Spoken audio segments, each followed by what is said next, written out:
Hər vaxtınız xeyir olsun əziz dostlar. Mən Yadigar Nağıyev. Ümid edirəm ki, yaxşısınız. Mən də yaxşıyam. Əziz dostlar, biraz fasilə vermək məcburiyyətində qalmışdım. Bunun birbaşa səbəbi mənim doktorantura təhsilimdir. Son bir ilim qalıb doktor siyasi elmlər üzrə fəlsəfə doktoru titulu almağım üçün. Bunun üçün də çox çalışıram. Dissertasiyanı yazmalıyam. Dissertasiyanı da hər 6 aydan bir komitəyə təhvil verməliyəm və bugün komitəyə təhvil verdim və uğurlu nəticələndi. Artıq yay ayında biraz boşam.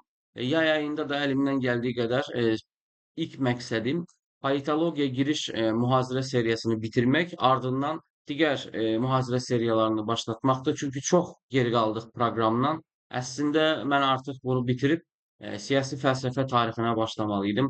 Doğrusu siyasi fəlsəfə tarixi düz dedim. Siyasi fəlsəfə tarixinə başlamalı idim.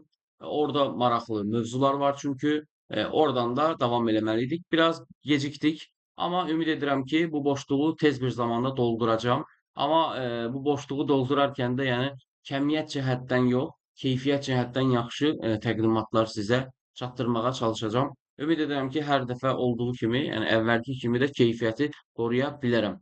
Bugün dəyərli dostlar, sizlərlə birlikdə siyasət və din mövzusunda danışacağıq. Amma belə qeyd edim ki, mən burada bilirsiniz slaydları ümumi olaraq izah eləməyə çalışıram. Çünki detallı bir şəkildə izah eləmək istəsəm, saatlarca burada sizə danışmalı olacağam.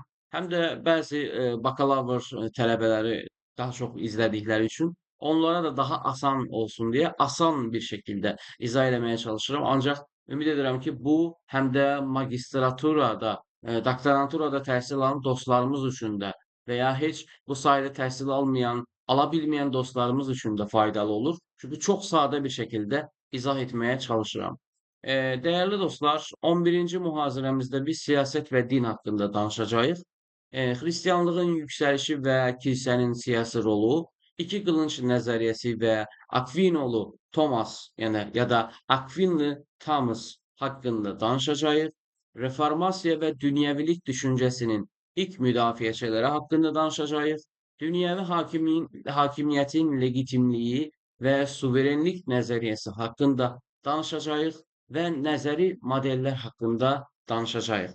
Əslində, əvvəlki mühazirələri izləyən dostlar çox yaxşı və çox rahat bir şəkildə bu mühazirəni anlayacaqlar. Çünki əvvəlki və bundan sonraki mühazirələrlə çox yaxından əlaqəli mühazirədir bu. Əvvəla, dəyərli dostlar, biz nədən başlayaq? Xristianlığın yüksəlişi və kilsənin siyasi rolundan başlayaq. Bildiyiniz kimi, əziz dostlar, dinlər tarixi cəhətdən baxdığımızda bir çox, çox Allahlı dinlər var, çox tanrılı dinlər var. Bir də tək tanrılı dinlər var ki, buna səmavi dinlər və ya Abraham dini də deyə bilirik ki, yenə adətən İbrahimdən başlanılır.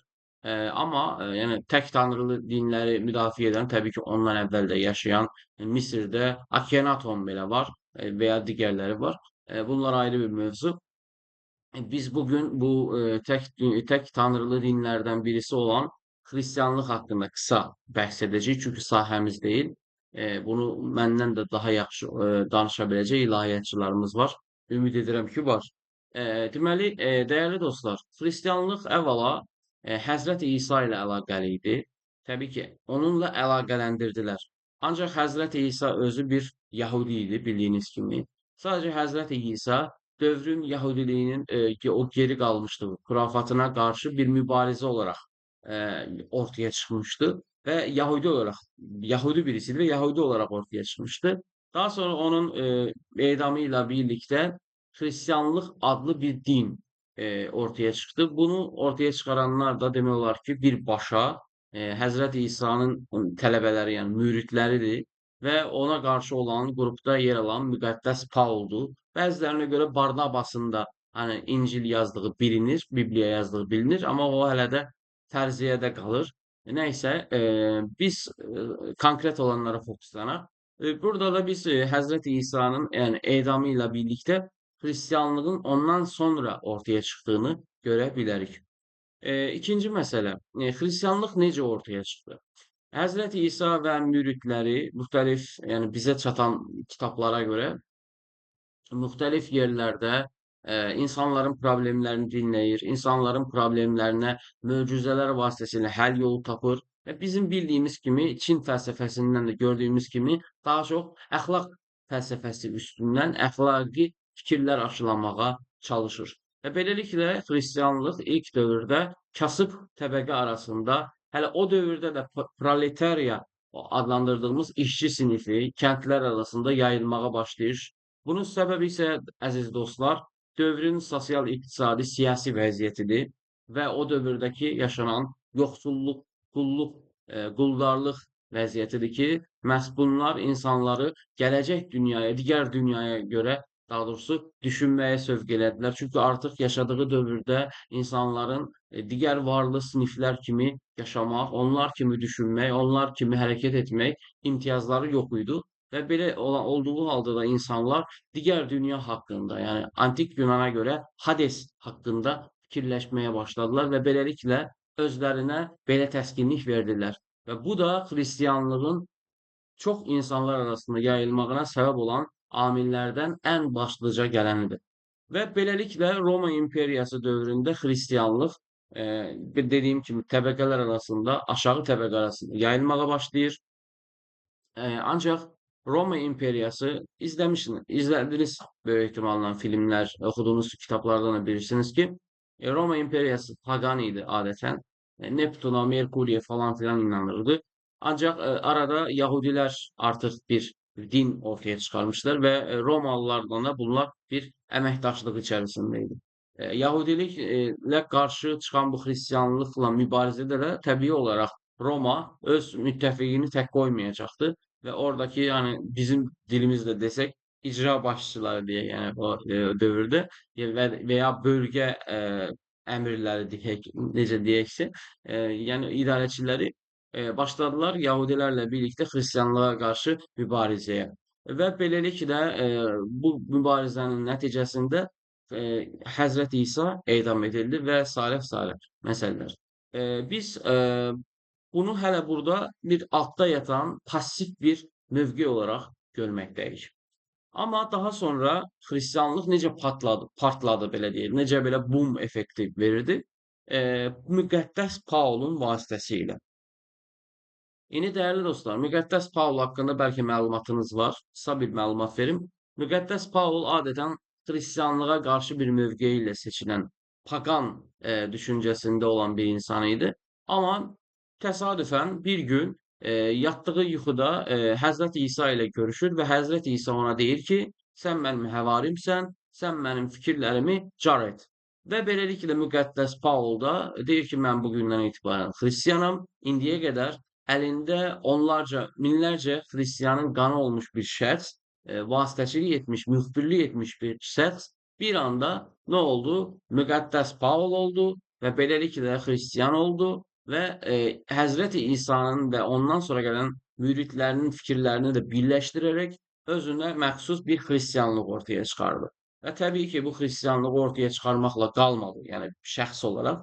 Onu Romaya göndərdiyi məktublarla imperatorlara bildirməyə çalışırdı ki, xristianlığın üstünlükləri bunlardır, falandır, filandır.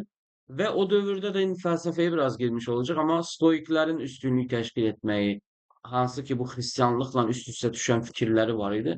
Bunlarla birlikdə də Roma imperiyasında da hani bu fikirlər diqqətə alındı.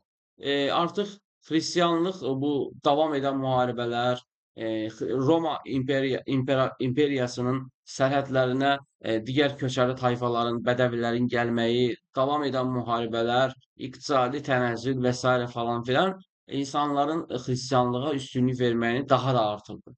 Və beləliklə biz ilk dəfə İmperator Konstantin dövründə 305-ci ildə xristianlığın qəbul edildiyini görürük ki, burada sadəcə İmperator Konstantin bunu qəbul edir. Dövlət səviyyəsində hələ qəbul edilməyib. Ancaq dövlət səviyyəsində birinci Feodiosun, yəni imperatorluğu dövründə artıq xristianlıq artan tələblər nəticəsində dövlətin rəsmi doktrinasına, dini doktrinasına çevrilir və bundan sonra artıq xristianlıq yüksəlişini istədiyi səviyyəyə çıxarda bilir. Təbii ki, bundan sonra hələ Avropada, Qitə Avropasında Katolik kilsəsi ortaya çıxacaq. Katolik kilsəsi ilə birlikdə xristianlıq artıq qurum halına çevriləcək, institutlaşacaq. Beləliklə siyasətə təsir etməyə başlayacaq. 5-ci əsrə gəldiyimizdə papalar, yəni katolik papalar başladılar artıq kilsəni önəmli aktora çevirməyə. Aktor deyəndə isə biz daha çox bir fərd, şəxs olaraq da görə bilərik, oyunçu da olaraq görə bilərik ki, vacib bir oyunçuya çevrildi və beləliklə əldə etdiyi vergilər, gəlirlər, belə deyək, günah çıxarmaq üçün verilən qurbanlar qarşılığında nə oldu? Xristianlıq qurumlaşdı, daha da gücünü artırdı. Artıq biz Papa 1-ci Qlesiasın dövrünə gələndə 492-496-cı illərə gəldiyimizdə biz bunu gördük ki, belə bir şey qəbul edilir. Həm dövlət, dünyəvi dövlət, həm də kilsə hakimiyyəti var. Amma bunlar bir-birinin daxili işlərinə qarışmırlar. Biri digərindən üstün deyil, amma ikisi də var. Birisi dünyəvi işlərlə, gündəlik işlərlə maraqlanır, dövlət işi ilə maraqlanır, buna rəhbərliyi, hakimiyyət edir, yəni imperator, kral, hər kimsə o edir. Kilsəyə də sadəcə papa müdaxilə edə bilər, qarışa bilər və onlar hər ikisi də daxillərində avtonomdurlar, bir-birinə qarışmırlar. Bu gözəl fikir idi ilk başlarda, amma artıq 590-603-cü illərə gələndə Papa 1-ci Qreqoriusla birlikdə fikirlər də dəyişməyə başladı. Çünki krallar öz imtiyazlarını artırmaq üçün, xalqa qarşı öz legitimliyini artırmaq üçün kilsədən çox istifadə eləməyə başladılar. Və təbii ki, kilsədən bu qədər çox istifadə etmək kilsənin də təsirini artırmağa səbəb oldu. O dövrdə yaşanan xəstəliklər, müxtəlif sosial, siyasi, iqtisadi problemlər də kilsənin təsirini artırdı. İnsanların səfalət içərisində yaşamağı digər dünyaya olan diqqəti artırdı və onlar digər dünya üçün artıq yaşamağa başladılar və mövcud dünyada heç nəsə edəcəyinə inanmadılar. Və beləliklə də bu dövr xristianlığın yüksəlişini daha da sürətləndirdi. Biz burada artıq Papa 1-ci Qreqoriusda nə gördük? Artıq dedik ki, hakimiyyət Tanrıdan alan rəhbərin papadan gələn fərmanlara əməl etməli olduğunu gördük. Yəni hakimiyyətin mənbəyi Tanrı idi və Tanrının yer üzündəki nümayəndəsi kim idi? Kilsə idi. Deməli, nə olmalı idi? Hökmdar dünyəvi hökmdar olduğu üçün dünyəvi hakimiyyətdə Tanrının nümayəndəsi olan kilsəyə tabe olmalı idi. Onun fərmanlarına diqqət etməli idi. Aforoz olmaqdan, yəni dindən çıxarılmaqdan qorxmalı idi. Onunla məsləhətləşməli idi. Artıq biz burada nəyi görürük?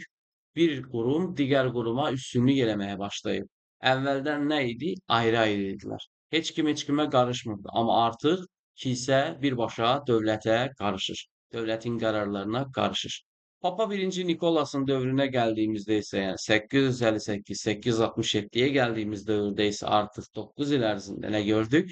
Artıq Katolik kilsəsi dedi ki, mən əgər bir hökmdar xalqa qarşı zalımlıq edirsə, onu devirməyi labüd görürəm və bunu dəstəkləyirəm. Artıq birbaşa biz görürük ki, kilsə yavaş-yavaş gələn halda tısbağa kimi gələrkən bir anda dovşan kimi sürətləndi və nə etdi?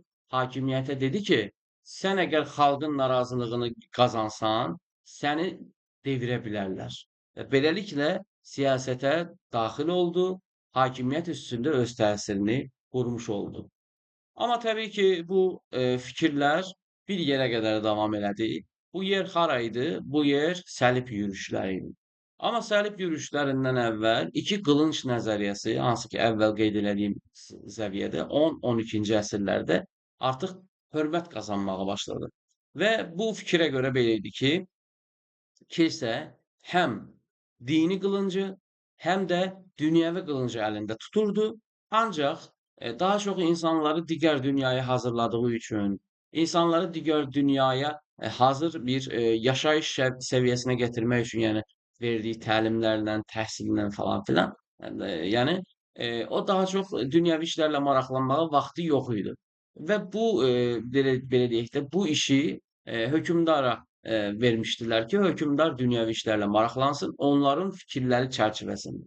Yəni iki qılınc dediyinizdə ağlınıza bu gəlsin. Kilsə həm dünyəvi qılıncı hakimiyyət əlində tutur, həm də dini qılıncı, dini hakimiyyət əlində tutur. Ancaq səlib yürüşləri başladı və qıta Avropasında bəzi xəstəliklər ortaya çıxdı ki, irəliləyən dövrdə vəba xəstəliyi ortaya çıxacaq. Bunlar səlib yürüşləri ən əsasıdır ki, səlib yürüşləri ilə birlikdə müxtəlif məqsədlər üçün yaxın şərqə gələn, qarət yürüşləri təşkil edən insanlar, şəxslər deyək yəni, bunlar varlandılar. Əldə etdikləri sadəcə maddi nemətlər deyildi. Yəni qızıl, gümüş və sairə deyildi. Həm də oradan məlumatlar gətirdilər. Hansı ki, bu məlumatlar dövrdə kilsə tərəfindən senzuraya məruz olmuşdu. Məsələn, burada Umberto Eco'nun Gülün Adı filmini və ya kitabını izləməyinizi, oxumağınızı tövsiyə edirəm. Orada da görə bilərsiniz ki, hələ antik Yunan mütəfəkkiri olmuş, filosof olmuş Aristotelesin gülməklə bağlı məsələlər belə senzuradaydı.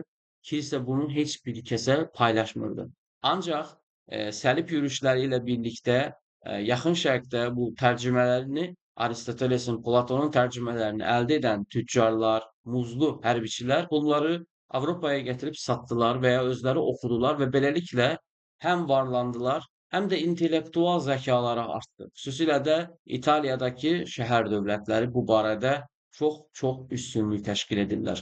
Hansı ki, Medicilər ailəsi bu mövzuda böyük əhəmiyyətə sahibdirlər. O kitabların yenidən İtalyancaya tərcümə, Latın dilinə tərcümə edilməyində. Biz burada nəyi gördük artıq? Burjuvaziya yavaş-yavaş ortaya çıxır. Yavaş-yavaş aristokratlara qarşı bir təsir artmağa başlayır və təbii olaraq da dünyəvi olan insanlar, maddi nemətlərə üstünlük verən bu insanlar bu varlılaşmağı ilə birlikdə nə edəcəkdi? Artıq kilsənin bu təsirinə qarşı çıxmağa başlayacaqdı.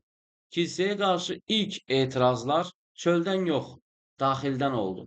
Yəni daxildəki ilahiyyatçılar, xüsusilə də Akvinolu Tomas və ya Akvionlu Tomas başlatdı bu prosesi. Tomas başladı Gelasiasın fikirlərini müdafiə eləməyə. Xatırlayın, Gelasias nə demişdi burada dəyərli dostlar? Demişdi ki, iki hakimiyyət var, biri birinə qarışmır. Amma ikisi də müstəqildir. Və Thomas da bunu dedi. Dedi ki, Gelasias haqlı idi. Onun kimi biz də indi dövləti dindən, dini dövlətdən ayıraraq bunların daxili bir-birinə qarışmağın qarşısını almalıyıq ki, harmoniya olsun. Amma belə bir şərt qoya bilərik ki, nə ola bilər? Kilsə əgər hökmdar çox Əzrail kimi davranırsa, çox insanlara qarşı amansız bir metodlardan istifadə edirsə, onların həyat səviyyələrini yaxşılaşdırmırsa, kilsə o hökmdarın devrilməsi üçün xalqı təşkilatlandırsın. Hökmdar cəzalandırılsın. Yəni bu belə Thomas kimi ilahiyyatçıların bunu səsləndirməsi artıq kilsənin hakimiyyətinin yavaş-yavaş əlindən getməsini göstərirdi. Təbii ki, bu artıq varlılaşma ilə birlikdə artıq bu 1215-də Magna Carta'nın İngiltərədə elan olmağı ilə birlikdə kralların lordlar qarşısında hakimiyyətini bölüşmək məcburiyyətini yaşanması ilə birlikdə Magna Carta nümunəsində olduğu kimi artıq lordların ön plana çıxdığını görürük. Yəni bunlar da nə ilə pul qazanırdı? Ticarətlə. Ticarət edərək gəlir əldə edirdilər və hökmdarlarını varlılaşdırırdılar. Çünki X nöqtəsindən Y nöqtəsinə gedən bir tacir hər keçdiyi krallığa rüsum vermək məcburiyyətində idi. Və bu ticarətin artmağı ilə də birlikdə nə baş verirdi, dəyərli dostlar? Bu dövlətlər gömrükdən deyək belə, indiki dilimizdə gəlirlərini artırdılar və beləliklə özlərinə inamları da artmış oldu. Təbii ki, onlar da nə edəcəkdi? Ətrafındakı filosofları, mütəfəkkirləri belə deyək də, qrant verərək, indiki dilimizdə desək, kilsəyə qarşı çıxış etmələrinə fürsət verəcəkdilər. Həm hökmdarlar, həm də varlanan yeni şəxslər. Və bu şəxslərdən biri də yazıcı olan, yəni Dantedir. Dante məhz deyirdi ki, rəhbərlər Tanrı tərəfindən seçilirsə, yəni kilsə onda niyə rəhbər üzərində təsirli olsun ki? Yəni çünki əgər hakimiyyətin mənbəyi Tanrıdırsa, onda niyə kilsə burada vasitəçi olsun ki? Tanrı onda əgər hakimiyyətin mənbəyidirsə, hökmdar da Tanrının yəni istəyi üstündə, kilsənin istəyinə görə yox, Tanrının istəyinə görə dövləti idarə edir də, niyə biz kilsənin vasitəçiliyinə ehtiyac hiss edək? Və beləliklə artıq Dantedə bunu ilahi tragediyasında və digərlərində bunu detallı bir şəkildə izah eləyib, kilsənin hakimiyyətinə qarşı etirazı artıranlardan idi. Təbii ki, bu belə kifayətlənmədi. Ardından Padovalı Marsilius gəldi və dedi ki, kilsə öz başına görə Tanrının adından fikirlər bildirir və beləliklə siyasətə müdaxilə edir, siyasi iddialarda çıxış eləyir və beləliklə hakimiyyəti zəbt etməyə çalışır. Və buna qarşı Marsilius böyük bir, necə deyərlər, mübarizəni başlatdı. Dövlət, bəs dövlətlə kilsə arasında münasibətlər necə olmalıdır əziz dostlar? Əgər X dövləti daxilində kilsələr, monastırlar və sairə varsa, burada qərarı sadəcə dövlət verə bilər. Çünki bu kilsə özü avtonom olaraq öz daxilindəki qanunlara tabe olsa da, hər şeydən əvvəl aid olduğu dövlətin konstitusiyasına görə əməl etməlidir. Ona görə öz fəaliyyətini yürütməlidir ki, burada da dövlət əsas inhisara sahibdir, dövlət əsas amildir. Bu yanaşmalar təbii ki, sekularizmə gedən yolu daha da sürətləndirdi və müdafiələri yəni artırdı. Məsələn, burada sülhün müdafiəsində Marsilius yəni bunları qeyd edirdi. 16-cı əsrə gəldik, artıq vəba xəstəliyi baş verib, Avropada bir çox insan həyatını itirib, kilsənin bu problemlər qarşısında, necə deyərlər, həll yolu tapmadığını görüb və kilsəyə qarşı artıq, necə deyərlər, bir etiraz dalğası yaranıb. Amma burada bir şeyin də altını çizmək lazımdır. Birinci məsələ nədir dəyərli dostlar? Bura aid olmadığı üçün, daha sonra iqtisadiyyata aid olduğu üçün burada qeyd eləməmişəm, amma əlavə bir bonus məlumat verim. İndi o dövrdə dəyərli dostlar, ticarət var. Ancaq kilsə antik Yunan və Roma Respublikası imperatorluğunun da əvvəlindəki dövrdə bunlara qarışmırdı. Yəni təsiri yox idi çünki belə bir qurum da yox idi. İnsanlar azad bir şəkildə istədikləri malı istədiyi qiymətdən istədiyi şəxsə sata bilirdilər, ala bilirdilər. Bir başqasına faizə, belə deyək, sələminə pul verə bilirdilər. Hani bank sistemi çox belə inkişaf etməmiş olsa da, ancaq demək olar ki, kredit faizlə başqalarına borc verə bilirdilər. Ancaq bu. Daha sonra insanların fikirləşmək azadlığı var idi. İstədiyi kimi düşünüb yeni kəşflər edə bilirdi. Orada yəni hər hansı bir doktrina yox idi ki, ona uyğun olub olmadığını yoxlasın. Məsələn, dünyanın belə deyək də yumru olduğunu necə deyərlər, müdafiə etmək belə necə deyim, çətin idi, yəni o dövrdə. Dünyanın günəş ətrafında fırlanmalı və sairə falan filan. Nəysə, yəni bu fikirlər sonradan fikir etmək çətin idi, amma əvvəllər rahat idi. Və beləliklə bu ələ ki pul keçdi artıq səlib yürüşləri ilə birlikdə insanlar varlılaşdılar. Pulun nə olduğunu daddılar, bildilər, ləzzətini gördülər və beləliklə artıq başladılar yavaş-yavaş kilsənin bu qoyduğu qaydaları da ortadan qaldırmağa. Çünki kilsənin əgər dövlət üstündə təsiri azalmış olsaydı, əvvəlki kimi azad bir şəkildə kapitalist kimi, indiki dövrümüzdə olduğu kimi qlobal bir şəkildə ticarətlərini edəcəkdi, rahat düşünəcəkdi, istədiyi kimi alıb satacaqdı falan filan, yeni şeylər kəşf edə biləcəkdi. Ki bu da yəni kilsəyə qarşı olan etirazlardan bir nüans da budur. Bunu da qeyd edim dəyərli dostlar. Luther və Calvin kimi ilahiyyatçılar da artıq kilsəyə qarşı bir cəbhə aldılar və onların kilsənin özünə məxsus yeni qaydalar ixtira eləyib, cənnət qəbzləri satmağı, insanları aforoz etmələri falan filan məsələləri də hani tənqid edərək artıq necə deyərlər, burada öz təriqətlərini deyək də, öz cəmaatlarını qurmağa başladılar.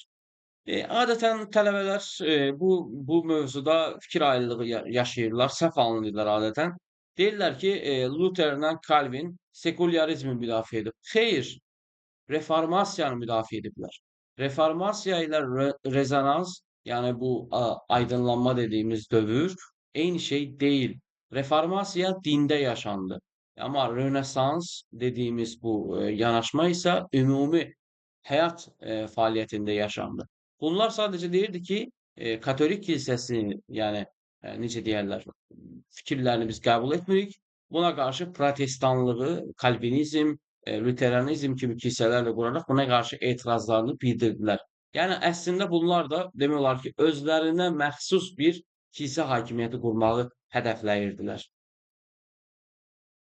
Bu dünyəvi hakimiyyətin legitimliyi və suverenlik nəzəriyyəsinə keçək indi dəyərli dostlar.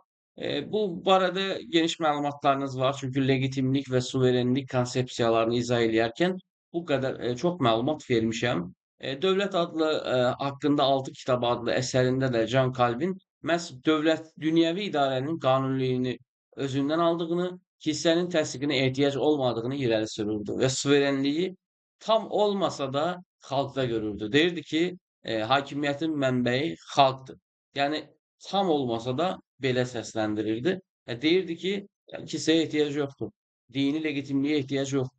Xalqın legitimliyinə ehtiyac var. Yəni xalqdan legitimliyi almalıdır. Çünki xalqa yaxşı olmasa, hökmdarı onsuz da devirəcəklər. Yaxşı olsa, hökmdar varlığını davam etdirəcək. Yəni bu dövrdə hələ əziz dostlar, yəni demokratiya falan filan indiki dövrümüzdə olduğu kimi yoxdur. Adamlar deyir ki, mövcud sistem davam eləsin, amma daha da yaxşılaşdıraq. Thomas Hobbes məsələn, Thomas Hobbes yəni deyə bilərik, 17-ci əsrdə yaşayan mütəfəkkirimiz də John Madelin fikirlərini daha da təkmilləşdirir. Marseliusun fikirlərini daha da təkmilləşdirir. Deyir ki, dünyəvi hakimiyyətin və qanunların qarşısına dini idarənin və qanunların qoyulması təbii vəziyyətə qayıdış kimi seçilir. Yəni təbii vəziyyətə qayıdış hatırlayanlar bilir əziz dostlar. Təbii vəziyyət nə idi? İnsan insanın qurdudur dediyimiz o təbii vəziyyət. Yəni insanların həyatının səfil, e, az ömürlü olduğu, güclünün zəifi əzdiyi bir dövr. Hansı ki Thomas Hobbes'un açıqlamasına görə. Realda belə olub, belə olmadığı tam bilinmir. Deyir yəni ki, biz burada əgər dövlət qaydalarını unutsaq, yəni hansı ki social contract dediyimiz, yəni ictimai müqaviləni unutsaq, kilsənin dövlət üstündəki hakimiyyətini ön plana alsaq, biz artıq o dövrə qayıtmış olacağıq. Çünki artıq insanlar arasında o nizam, intizam, normlar pozulmuş olacaq. Marseliusun da fikirlərini mənimsəyir və deyir ki, ölkə daxilində kilsə baş Katolik kilsəsinə yox, hər şeydən əvvəl aid olduğu dövlətin qaydalarına tabe olmalıdır, hakimiyyətinə tabe olmalıdır. Hətta burada məsələn X dövlətində olan Katolik kilsəsi e, şərh verəcəksə, son şərhi həmin o dövlətin hakimi, yəni hökmdarı verə bilər. Yəni bu qədər səlahiyyətə sahibdir. Yəni Thomas Hobbes'da daha çox biz gördüyümüz kimi dövlətçilik, mərkəzcilik fikrini görməkdəyik ki, burada da kilsəyə qarşı daha sonradan o xalq suverenliyi fikrinin necə deyirlər, yolunu açır. Nəzəri modellərə biraz baxaq, dəyərli dostlar. Max Weber dövlət-kilsə münasibətlərini 3 əsas model ilə izah edir. Bu Sezar Papizm, Hiokratiya, bir də teokratiya modelləridir. Deməli, Sezar Papizm nədir? Sezar Papizm daha çox Bizans imperatorlarına xas bir, necə deyərlər, bir xüsusiyyətdir, bir modeldir. Bu modeldə dövləti idarə edən şəxs eyni Katolik kilsəsində olduğu kimi iki qılıncı əlində tutur. Yəni bu iki qılınc inhisarına hökmdar özü sahibdir. O həm dini işlərə baxır, həm dini işlərə baxır, həm də dünyəvi işlərə baxır. Yəni hər ikisinin də sahibidir. Bunu necə edir? Dini vəzifələrə təyinat vermir, dini təyinatları özü həyata keçirir və yaxud da ya da dini mülkləri müsadirə edir. Yəni lazım gördüyü təqdirdə kilsənin torpaqlarını və ya mallarını əl qoya bilir. Hiyokratiya isə nədir? Dünya və dini idarə etmə ayrı olsa da, dini idarə etmə dünya idarə etməsinin legitimliyini təmin edir. Max Weber'in o məşhur dini legitimlik açıqlaması, tərifi məhz buna aid edilə bilər ki, dövlətin, yəni dünyəvi hakimiyyətin legitimliyini, yəni xalqdan razılığını almaq üçün din dövlət üçün bir vasitəyə çevrilir. Teokratiyada isə tam əksinə din siyasətə qarışır, siyasəti idarə edir. Dövlət, dünyəvi hakimiyyət aldığı qərarları, necə deyərlər, dini mənbələrə əsaslandırmalıdır və dini idarə etmə burada ön plandadır. Buna da Vatikandakı, necə deyərlər, Katolik kilsəsi nümunə göstərilə bilər. Din mərkəzli dövlət modelinə, yəni əvvəl dediklərimizi toparlayaq, çünki artıq nəticəyə doğru gedirik. Burada da din mərkəzli dövlət modeli, yəni dövlətin dinə, hansısa bir dini mənbəyə görə idarə olunması, onun fikirlərinə görə, doktrinasına görə idarə olunmasını müdafiə edənlər Martin Luther, John Calvin kimi ilahiyatçılardır. Burada da hani gördüyünüz kimi fərdlərə qarşı çıxmamaq tövsiyə olunur. Fərdlərə dövlətə qarşı çıxmamaq tövsiyə olunur, dövlət gücünü dindən alır. Yəni dini legitimlikdən bəhs edirik. Dövlət mərkəzi din modelində isə Nikola Machiavellini, Thomas Hobbes'u, Jacques Rousseau'nu görürük ki, bu mütəfəkkirlər dövlət mərkəzli din modelinə müdafiə edirlər. Məsələn, deyir ki, dövlətin hakimiyyətini dinin üstündə görürlər, dediyimiz kimi, və bu daha çox dini, dövlətin sabitliyini qorumaq üçün bir vasitə olaraq görürlər. Məsələn, Machiavelli dövləti kilsə qarşısında passiv edən xristian əmirlərdən qurtulmağın vacibliyini vurğulayır. Din dövlətin legitiminə xidmət etməlidir. Bunu Hökmdar əsərində və Diskorsiya adlı əsərlərində vurğulayır, oxuya bilərsiniz. Rousseau da vətəndaş dini anlayışını müdafiə edir və deyir ki, fərdləri ortaq məqsədə bağlayan, yəni birləşdirən bir dinin mövcudluğunu istəyir. Dini və dünyəvi olanın bir yerdə təşkil olunmasını arzulayır. Amma bu bizim Nikolasın dediyi kimi bir şey deyil. Bu birbaşa dövlətə görə dinin olmağı mənasını verir. Bəs din və dövlətin ayrılığını müdafiə edənlər, bu modeli müdafiə edənlər kimlərdir? Bunlar da John Locke, Alexis de Tocqueville'dir. Alexis de Tocqueville bilirsiniz, Fransanın Xarici İşlər naziridir. O da yaşadığı dövrdə. O da hani Locke'da mesela şey var ki, dinin dövlətdən ayrılmağı, müstəqil olmasını müdafiə edir. Çünki John Locke da hani bizim düşündüyümüz kimi demokrat biri deyil. Hələ o dövrə görə də bu belə də düşünə bilmərik, amma bəzi politologlar John Locke-u klassik liberalizm, yəni daha sonra liberalizmin qurucusu olaraq da qəbul edirlər ki, mən bu fikirdə deyiləm. Liberalizmin qurucusu mənə görə John Stuart Mill'dir. Tocqueville isə dövlətin bir dinə sahib olmasının fanatizm və demokratiya əleyhinə bir vəziyyət kimi görür. Əslində dəyərli dostlar, Locke'un fikri ilə Tocqueville'ın fikri irəliləyən slaydda da görəcəksiniz ki, Fransa ilə İngiltərənin fikrini özündə cəlallayır. Böyük ehtimalla da bu İngiltərə və Fransada öz modelini ortaya çıxararkən bu iki fikirdən təsirləniblər. Yəni burada da fərdlərin öz dinlərini azad şəkildə yaşaya bilməsi üçün dövlətin şərait yaratmalı olduğunu düşünür. Amma Tocqueville birbaşa dövlətlə dinin bir arada olmasını müdafiə etmir. Yəni əksinə təmizlənməsini istəyir. Burada dünyəvilik və sekulyarizm var. Təəssüflər olsun ki, həm müəllimlərin, həm müəllimlərin, bir daha deyim, 3 dəfə deməliyəm, və tələbələrin dünyəviliklə sekulyarizmi bir-biri yerinə istifadə eləməyi, qarışdırmağı böyük bir problemdir. Bu da Azərbaycan dilini düzgün istifadə eləməməyimizlə əlaqəlidir. Digər tərəfdən politologiyanın konsepsiyalarını yaxşı bilməməklə əlaqəlidir.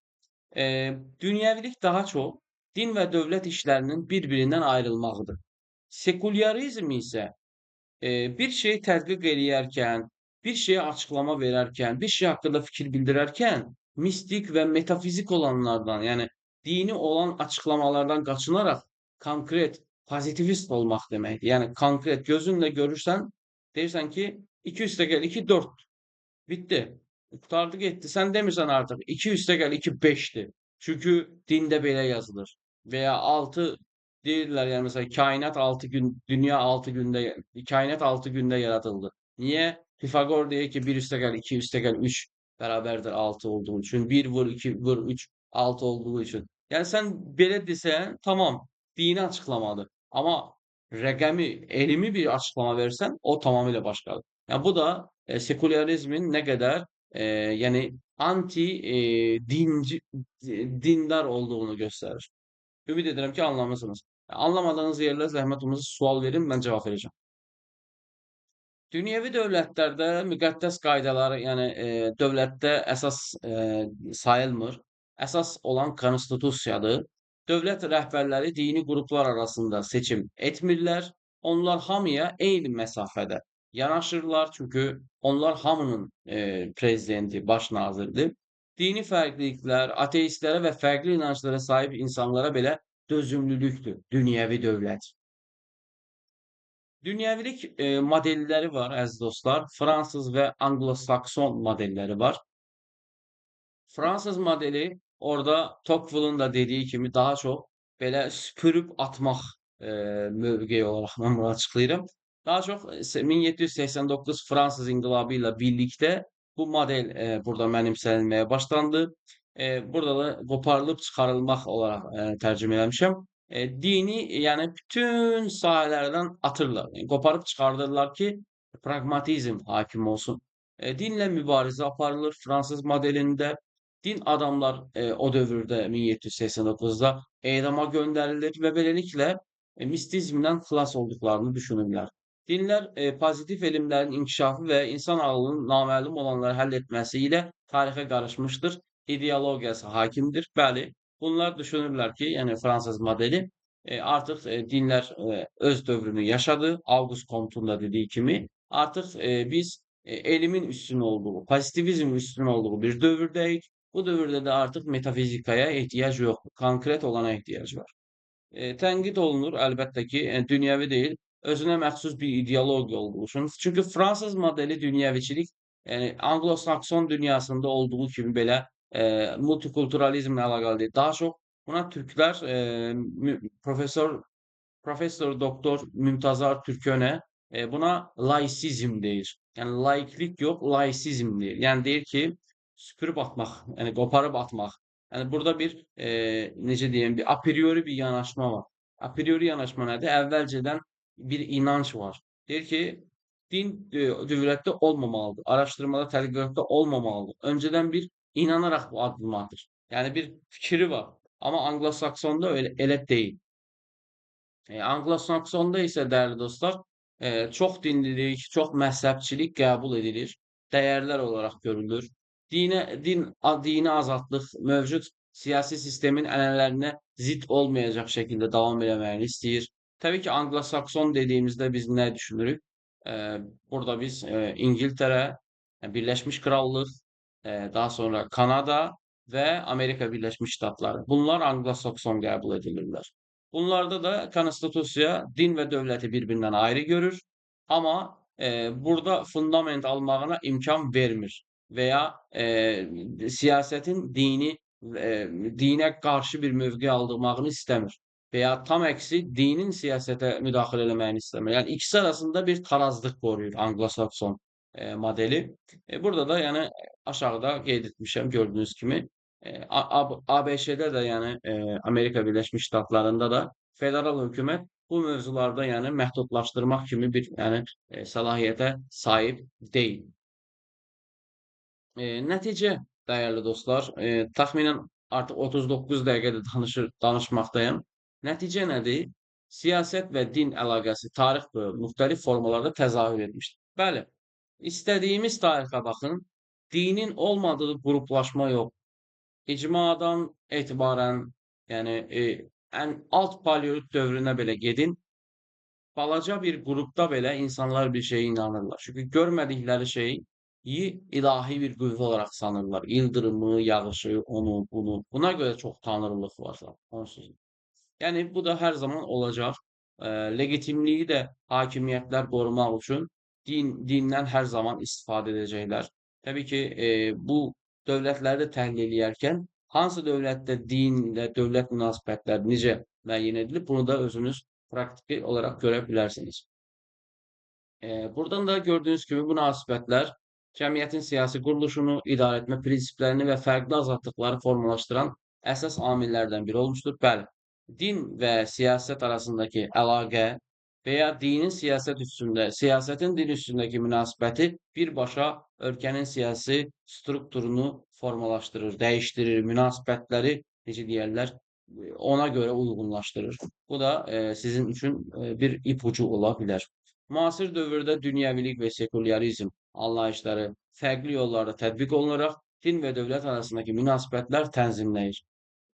Anglo-Sakson və Fransız modelində olduğu kimi. Belə əziz dostlar, məni izlədiyiniz üçün çox təşəkkür edirəm. Ümid edirəm ki, sizlər üçün faydalı oldu. Ümid edirəm ki, sizləri sıxmadım. Əlimdən gəldiyi qədər sizlərə məlumat verdim.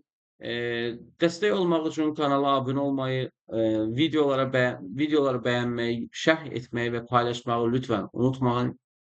Dəstəyinizə ehtiyacımız var daha çox dostlarımızın görməyi üçün. Yəni bəyənməyi heç unutmayın. Çünki sizin bəyənməyiniz, şərh yazmağınız bizə çox vacibdir. Əməyə hörmət olaraq məncə bir şərhi mənə çox görmərsiniz. Sual, iradınız, təklifiniz də varsa zəhmət olmasa yazın.